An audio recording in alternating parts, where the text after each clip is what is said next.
waxaa rabaa hal mid inaan sheego taasoo tahay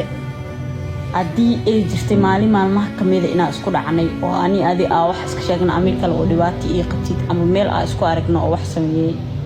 بليس iska caafi adduunka inta la saarnaa wax yar waaye noloshaana marsi hay doono dan adaashan igu aqaan jirtay inaan qabiilo aan wax taageeran just Soomaalnimo naga badnaato ma garateen asafino hadii xamaata ku geystamaana iska caafi ana qof walbo xumeeyay ama qof walbo maalin ama qof maalin aflagaaday ilaahay subhanahu wa ta'ala dartiisa ku cafiyo qof xamaata u qawmala qofkii agartaa miyaxtaa oo wax ii sameeyay ilaahay dartiisa ku cafiyo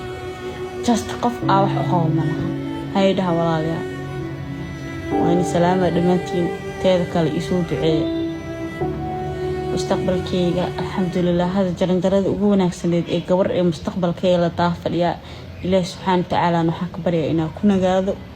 ilaahay gurigeyga adkaada ha iga dhigo isoo duceey walaalayaalo asafino qalbiga isku furno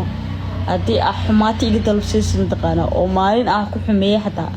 gay ashkuan soo iskiga laga yaabaa inuu daawo qurxo haduu ilaahay calafkeeni ka sii waa iska cafi too oo been soo sheega laga yaabaa lagu dheere qurxay calafkiina laga waayay ninkii soo fasax iyo soo tuf macna wali salaam alaykum leefkiisa noo balan wadi bariya wadi tuuga macnaha hal mar ku tiin shaashada falo soo dhaha